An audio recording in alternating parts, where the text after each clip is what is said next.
it supposed to storm today, man? I don't know. It's been pretty nice, though. Yeah. I love it this time of year. Oh, me too. Being around here brings back so many memories. Yeah. You remember that one time that you wanted us to shoot off the illegal fireworks on the deck? Oh, yeah. That was pretty awesome. I mean, we did get a cease and desist order, but, I mean, I think it was a little over the top. I mean, what can you do, man? Everybody's so sensitive. They just get offended by the smallest What's up, thing boys? nowadays. Hey, Hey, what's up, brother? Hey, you left this inside. Oh, thanks so much, man. Paul, you want a soda? Nah, I don't Stay drink that healthy. stuff. Well, it's Coke Zero. It has 0 calories. In fact, it's actually really good. I think in a blind taste test, you probably wouldn't even be able to tell it was No different. way, dude. Then no, I still don't want it. Here we go. Whoa, like, why did you have to take out Coke Zero like that? I Don't like ask. it. Please Is don't it? ask. Am I allowed? Sure, but I mean, thousands of years ago, people ate a lot simpler and they were a lot healthier for it, so. Yeah, okay, here we go again with your ancestral diet stuff. Like, oh, the Neanderthals didn't eat this way, so I'm not going to eat this way. Seriously? Like, dudes couldn't even count to 10, and suddenly they're experts on food. Like, Paul, you're always pushing this health agenda everywhere I go. Like, can I just eat what I want and be happy? Am I allowed to do that? But there's like 1,000 articles online, you can look them up right now about how bad this stuff is. And you know what? You know who's at risk? The elderly. And you know who's sticking up for them? Me. Right, because they need you to stick up for them, right? And besides, you can't buy into all this stuff you read on the internet. Like, I was reading something the other day, this New York baseball team's got to change its name. Everybody's upset about it. Like, it's a baseball team. Get over it. It's a sport. Wait a minute. Are you talking about my New York Pillagers? Well, they're the New York Ponies now, but yes, I am. Please don't utter that in my presence. Generations of my family supported this team through thick and thin, and now they want to change the name just because the lyrics are a little offensive to the fight song. I mean, what is that? Well, I'll tell you what it is, because I'm going to read the lyrics for you. Let's pillage their village, leave nothing but ash and dust. When the smoke clears, there will only be cheers. When all that's left standing is us. Whoa. You don't see that just a little bit problematic. No, I don't. I see it as the best fight song that's ever been written. It's hype as heck. And when you try and change it, it's stepping on my free speech. Dude, it's baseball. Do we really need allusions to violent wartime robbery in metaphor. baseball? Do you know that I have ancestors that were pillaged? Oh, Did Yeah, you know that? I think I do too. Yeah, these lyrics, they're insensitive, and they're disgracing my ancestors. And you know what? They don't have a voice anymore, but I do. So I'm going to use it for them. Thank Look, you. I can't even do this anymore, man. This conversation is so dumb. Like, Yes, it is. It's dumber than the metaverse that Facebook is trying to create, or, I don't know, like, singing shows. Whoa, whoa, whoa. Lay off the hate on singing shows. That's akin to your precious little baseball. It's an American pastime, all right? Don't even. Please don't. Yeah, I don't know. They're kind of all the same. All right, you know what? Let's take a look at some examples. The Masked Singer. Is it a fox? No, it's Scarlett Johansson, and she can sing! All right, how about another one? The Voice. You know what I love about The Voice? That they don't care about the appearances. It's all about the voice. Oh, is it? Okay, how about this, Mr. Facts? How many people do you know that are facially challenged that you've seen actually win The Voice? I mean, there are plenty of people who suffer from an attraction deficit who have a beautiful voice. Like, think about Elijah. What was that? That was rude. No, You just called me facially challenged. Even people with FCAD need a voice, and I'm just trying to stick up for them, okay? You're welcome. Okay, Wow, how about thank this? you. How about Thank this? you. I'll watch my shows. You stick to your whining about little baseball names. All right, whatever. all right. Look, at least we can find some common ground. At least we're not addicted to a substance like Coke Zero. Oh, excuse me. Who said anything about addiction? I just like it, Well, you brought okay? a 12-pack There, of it, it's so- 0 my, calories. you really It's do. 0 Get out of it. calories. So when It's you not go even that village, bad for you. they're I don't know what village. you read No one will on the just watch internet. you. But I don't us, care. it's the It's best not fight fight song I'm not in getting history. calories. It's I'm not just gaining sport. weight, Why do okay? people have to be I think so everybody sensitive? needs to It's shut just- up!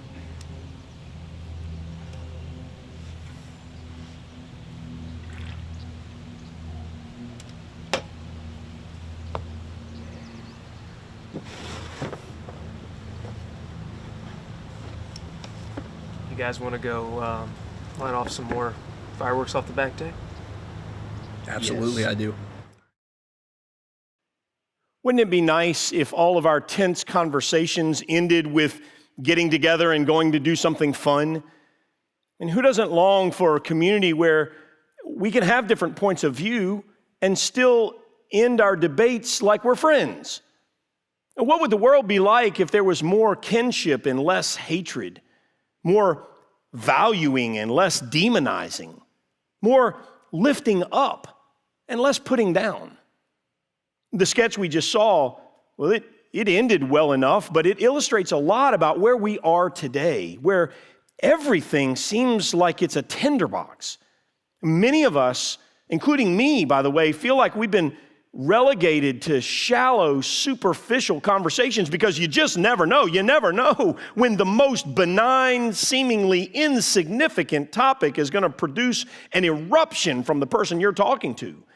And like the guys in that video, our community has developed an unflattering knack for pouncing on the most innocent of statements and turning it into something catastrophic. Now, I'm not one to give the devil a lot of credit. We don't talk about the evil one much around here. Satan has no place in my life or in our church. And I take the Apostle John at his word when in the Bible he said, "Greater is the one who is in me than the one who is in the world." This statement is a reflection of the reality that I have Jesus Christ inside of me. He's bigger, more powerful, stronger than anything the devil can throw at me, which is why I don't need to give him any credit. But having said that, Jesus also made something absolutely clear about the devil's plan to take us down. He said, "Every city or household divided against itself will not stand." Jesus offers a solution, though. He offers a solution for our cause because people are watching. And Jesus said this, "Your love for one another will prove to the world that you are my disciples." Disciple means follower. Your love for one another is what's going to prove to the world that you belong to me. And what Jesus is talking about is not some mushy Hallmark movie kind of love. He's talking about the way that you and I treat each other. The way we treat each other, because love is an action. It's not really a word, and it's not necessarily agreement. The way that we treat each other with love, that will show a watching world what it looks like to follow Jesus. I find it interesting that Jesus says this because I want to talk about what he didn't say. I mean, what Jesus doesn't say, "Hey, winning the argument, that's going to prove that you're my follower." He doesn't say, "Being right will prove that you're my follower." He doesn't say, "If you're the last man standing in the fight, that's going to prove that you're my follower." No, he says, the way you love each other, that's going to prove to the world. That's going to show the world. And that's what this series is really about. It's about something that has divided us, and it's not politics, and it's not the issues of our day, as important as those may be. This series is called No Offense, and it's rooted in this problem today that so many people are so easily offended. And I submit to you, I regret to say to you that the church, which ought to be the safe place, has become ground zero on this issue. People who claim the title of Christian or identify themselves as followers of Jesus, they often are the most easily offended these days. And I think it's because many of us have bought into this idea that followers of Jesus are supposed to be offended by sin. We think that we're supposed to carry righteous anger about right politics, and we should replace sinister politics with right politics. And by the way, you get to define what right politics are for everybody else. And somehow we think we've been giving the calling of God to be offended by the wayward, dark, evil, sinful brokenness of our world. And that somehow, if we yell loud enough, and if we point at everyone, and if we have these well-crafted, targeted spewing of truth everywhere, that is what's going to show the world that they need Jesus. But Jesus said that we wouldn't be identified by not agreeing with the world's wayward ways. Jesus said that it's not that we're going to be identified by winning all these arguments. We're not even going to be identified by the way we're offended by the darkness out there. He said we're going to be identified by the way we love each other, even in our disagreement, maybe especially in our disagreement. And that's what this series is about. And so I hope today to simply help us do this. What if we could stop being so offendable? You and me. Those of us, especially here, who claim to be followers of Jesus, what if we could just stop being so offendable? Now, I don't know if offendable is a word, really. Dictionary.com didn't recognize it, but I'm going to claim it anyway. And we're going to define offendable as the propensity to be offended. Now, I don't think I'm very offendable.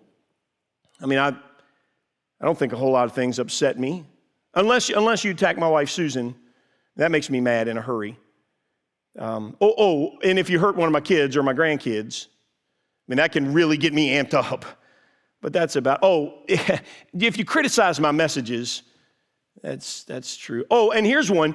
People who leave the church and try to blow it up on the way out by spewing ugliness and hatefulness and division, that really makes me mad. And you know what? I also get offended when I'm disrespected, especially in front of other people. And when I'm ignored, that really makes me mad. And if somebody makes fun of me, and if I'm lied about, or, hey, if I'm cut off in traffic by a driver who thinks his life calling is to make me drive slower, that really offends me. And when I go to the store to buy something I really want, and they ought to have it, but they don't have it, or when I'm taken advantage of.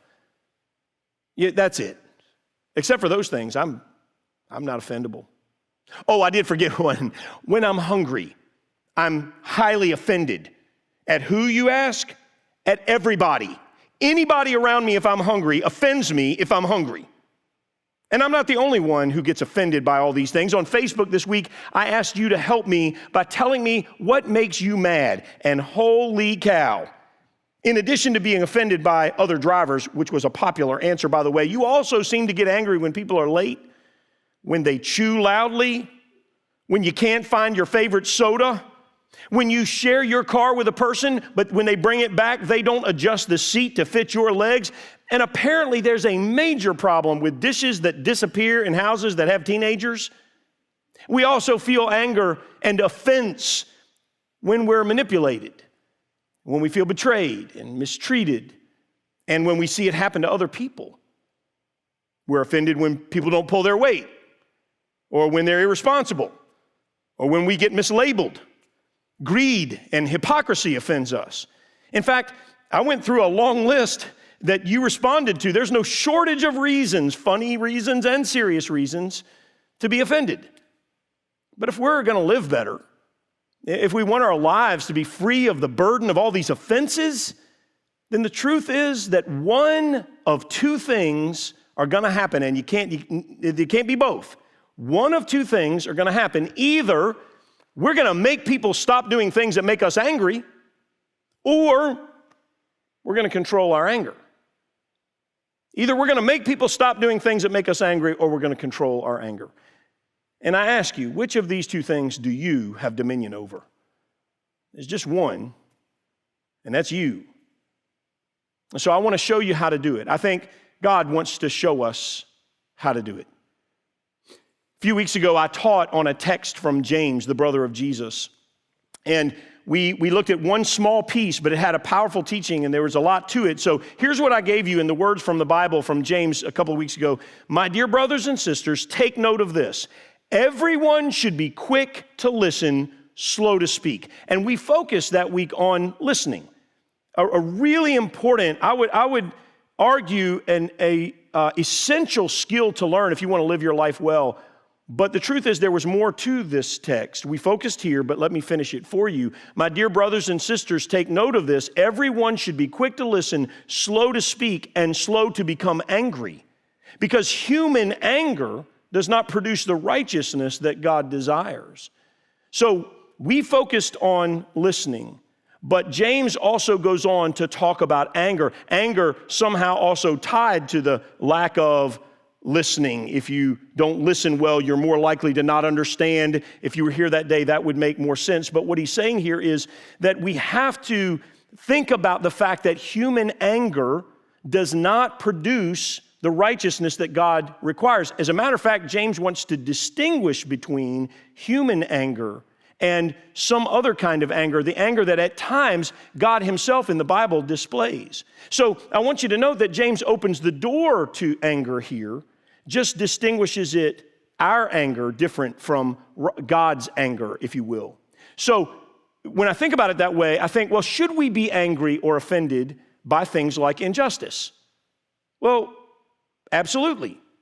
Should we be angry about abuse and human trafficking and poverty? Of course we should. In fact, I think about these things and I think, the only time that I see Jesus getting angry in the Bible, and I've thought about this a lot and I've studied a good bit about it, the only time that I see Jesus getting angry is when somebody's getting exploited, or a person's getting marginalized, or people are being excluded, or people are being devalued. Jesus didn't get angry about all the other things that are on our list.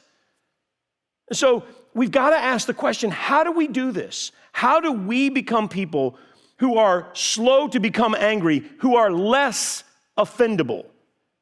I submit to you that we can do this. And if you do it, if you become a person that's slow to become angry, that's less offendable, you'll actually get a triple win out of that. You will win because you won't be so jacked up all the time. Your family and friends will win because you won't be so jacked up all the time. And the cause of Jesus will win. Because those who are out there wondering about God, trying to figure out if God is real, trying to determine if God cares about them, if He loves them, they're going to make their decision not based on your volume or your righteous anger or your political lines, but by the way that you treat people around you, by the way that you love people. So, how can we become a person who is defined as slow to become angry? I think there are 4 things, and we're going to go through them one at a time. The first, don't die on every hill. Don't die on every hill. I used to do a good bit of marriage counseling, and a couple would come to me, and they were always in crisis by the time they got to me. I never had a meeting with a husband and a wife where I asked, hey, how's it going? And they answered, oh, it's just amazing. We just came in today to tell you how great things were. No, they only sat down with me when they've come to some impasse, when they've tried everything else and they say something like, I guess we'll have to go see the pastor now and see if that works. And so they would talk for a while and they would confess each other's sins, and he'd tell me everything that was wrong with her and she'd tell me everything that was wrong about him. And somewhere in there, oftentimes I would get up right in the middle of their volleying back and forth, and I would ask for a minute, and I would leave and go down the hallway, and I would come back with 2 blank notepads and 2 pens. I'd walk back in the room, and I would hand each of them a pad and a pen, and I would say something like this: I want you to take the next few minutes, and I want you to write down everything you think is wrong with your spouse. I mean everything. Everything you don't like, everything you think they need to change, everything that makes you mad. Write all of it down, like all of it. And no one ever paused to ponder right there. I mean, from the time I turned them loose, they just start writing. Furiously, they're writing. They're flipping pages and they're filling them up. But usually somewhere around page 3 is where they'd start slowing down. They always had a long list. Now remember, by the time they get to me, this tension's been building for a while. And somewhere in there, they usually look a little smug when they're done, like, look how many grievances you've caused me, all that I've had to put up with all this time. And so I would confirm with them, hey, now did you get it? Do you need any more time? No, Pastor, we think we got it. I think that's it. I would say, okay, now, I want you to study your list, and I want you to circle the 3 things that are most important to you that your spouse does that you want them to change. Just 3, and choose well. And this was a whole lot harder. Sometimes they try to argue with me like, hey, I need like 4 or 5. No, just 3. That's all you get. And when they were finished circling the 3 things, I would say this. I would say, from this day forward, you're going to agree. I would look at her and I would say, you're going to agree to do all you can to satisfy his 3 concerns, the 3 things he circled on his list. And I would turn to him and I would say, from this day forward, you're going to do all you can to address and satisfy the 3 concerns that are on her list. And then I would wait for the inevitable question. One of them would always ask, well, I got a couple, 3 pages here, Pastor. What about the rest of it? And I would say, the rest of it no longer exists. If you want your marriage to be great, You have to pick your battles. You cannot die on every hill. So you're going to forget about the rest of that stuff. The couples that followed my advice almost always found their marriages to be more fulfilling in the future, far less tumultuous. And that same phenomenon is true for you and me. We have to pick our battles. We can't die on every hill. So I'm going to link us back to something that you and I talked about in January, because we got to figure out what are the things that we circle. And so in January, we talked about our life mission. The hills that you die on should directly tie to your life mission. If an issue or an argument is not a part of my core life mission, if it's not that important, then it doesn't make the cut. I choose to not allow it to infiltrate my emotion. I'm just not going to be offended by it. I decide that. Now, I might not like whatever's happening or whatever these people are saying or whatever. I might not agree with it, but I'm going to be slow to become angry on that. And I get to choose, right? I mean, I choose. There's this story in the Bible, which we don't have time to completely unpack, but it involves these two women, Mary and Martha. And Jesus is in the house. He's literally in the house talking to them. Well, Martha, she's running around frantically trying to cook and clean, and she's super frustrated with Mary, who's doing nothing to help her. You could say that Martha was offended. But Mary's just sitting there with Jesus. She's just hanging on every word. And Jesus sees this, and he knows Martha's frustrated, and he concludes with these words. He says, "Few things are needed, or indeed only one. Mary has chosen what is better, and it will not be taken from her."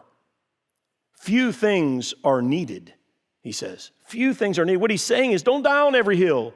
You don't have to die on every hill. Choose what is better. Choose the battles you're going to fight. Choose carefully, and make that list really small. And let everything else go. So don't die on every hill. Secondly, don't put your standard on everyone else. The reality is, the truth is, not everybody's going to see everything the same way. We all know that intellectually, but we don't all fight like it.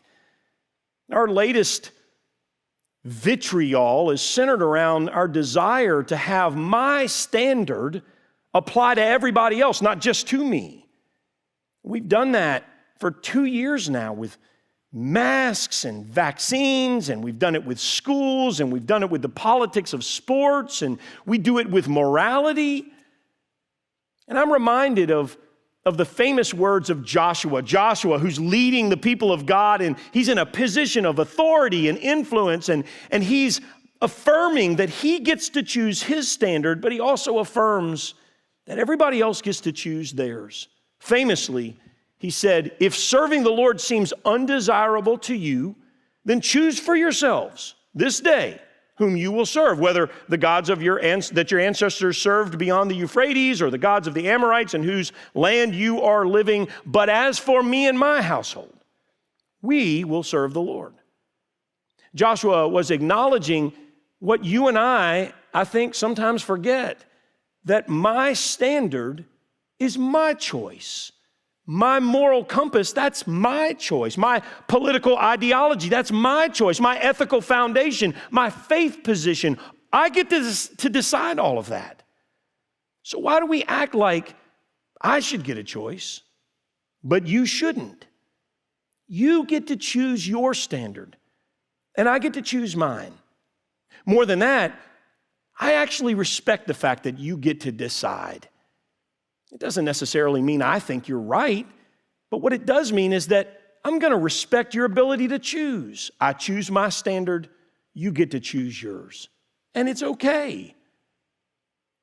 Now, this next one is going to make some people mad, which is ironic in a series called No Offense, because I'm really about to offend some people. But this needs to be said. If we're going to become people who are slow to become angry, slow to be angry, then we need to stop baiting the argument. Stop baiting the argument. For those of you who know the story of Jesus, I want you to think for a minute about in the narrative of the Jesus story in the Gospels in the Bible, who did the baiting for the 3 or so years of his ministry? Who did all the baiting? You know, Jesus was always right. Jesus was always perfect. Jesus had God on his side. Jesus was the master with words. Jesus could win every argument every time. But who did the baiting? It was always the bad guys. In Matthew 22, he tells us that the Pharisees went out and laid plans to trap Jesus with his words. In Luke 11, they were trying to, what Luke says is, draw many things out of Jesus, lying in wait for him and seeking to catch Jesus in something he might say. In John 8, in a very famous story there, we're told that they said this to test Jesus, that they might have something to accuse him of. The bad guys did the baiting, not Jesus. We all know that social media has become a war zone, with people making statements just to provoke responses that leave a shrapnel of pain and carnage, of division all over the place. Somehow we think it's okay to say things hiding behind a screen that we would never say out loud to someone's face. Some of us do the baiting. Others of us take the bait. And some do both. But we all get to choose. And we could choose neither. If you want to be slow to anger, quit participating in the online war of words. Stop reading it. Stop responding to it. Just stop it. When that mess comes up in my feed, I just skip it. I don't read it at all. And if it comes up enough, I hide it altogether. I don't need that in my life, and you don't either. So just cut it out. One last piece. If we want to be slow to anger, we need to wear the right clothes. Wear the right clothes. You might think, what does my wardrobe have to do with being less offendable, slower to anger? What does my attire have to do with that? Well, if you're a follower of Jesus, everything. This is what the Apostle Paul wrote in Colossians. He said, therefore, as God's chosen people, holy and dearly loved, clothe yourselves with compassion and kindness and humility and gentleness and patience. Bear with each other and forgive one another. If any of you has grievances against someone, forgive as the Lord forgave you. And over all these virtues, put on love, which binds them all together in perfect unity. Clothe yourself, not with slick arguments or winning platforms or attractive campaigns, not with banners or flags or even righteous indignation. No, Paul admonishes the follower of Jesus to clothe yourself with compassion and kindness and humility and gentleness and patience and forgiveness, and to wrap around all of that the one thing that Jesus said would set us all apart: love. Love is not some ambiguous thing, and it's not weakness. It's powerful. Powerful enough to breathe life where there is no life. Powerful enough to override anger and to help us see beyond our would-be offenses so that we can do the one thing that Jesus called us to do, to be like Him. And the way that we do that, the way that we become like Jesus and become people not defined as easily offendable, the way we become slow to anger, is to put on love. Above all else, we want to put on love. And if we can be intentional about doing this in every situation we find ourselves in, people around us may just come to know the heart of God through us. And that's an amazing thing indeed. So we thought we would end today with a song that serves as a reminder for us to do just that, to put on love. It comes straight out of the scripture you just heard Brian read. So we're going to teach you a few of the lyrics here now. And as we do the song, as we sing it, I hope that you will sing with us. It goes like this. And above all else, we put on love, and above all else, we put on love, and above all else, we put on love, and above all else, we put on love. And Jesus, lead us, show us a better way. Jesus, free us, take us from fear to faith. And above all else, we put on love, and above all else, we put on love, and above all else, we put on love, and above all else, we put on love. That's it. Why don't you sing with us?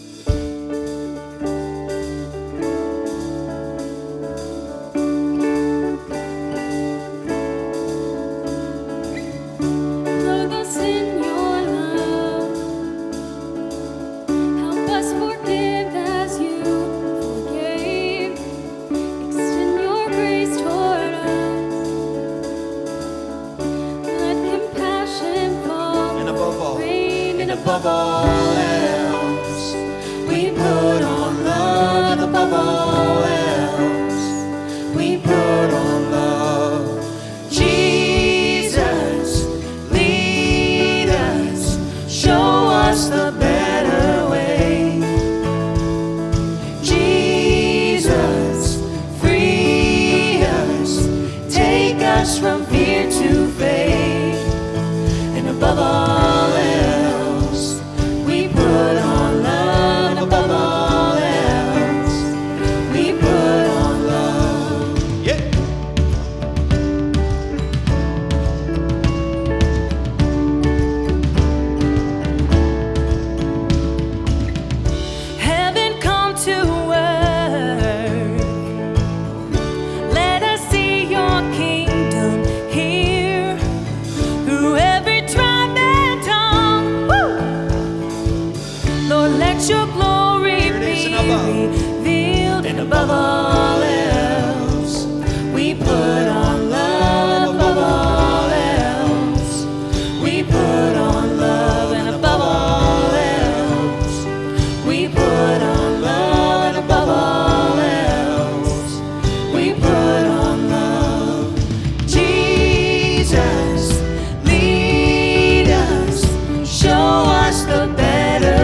Above all else, put on love. Pastor Brian has a follow-up video with additional insight and practical ways you might do that. And if you struggle in this area, we're here to help. Just reach out in the chat or on our website. Invite a friend and tune in again next week as we continue the No Offense series.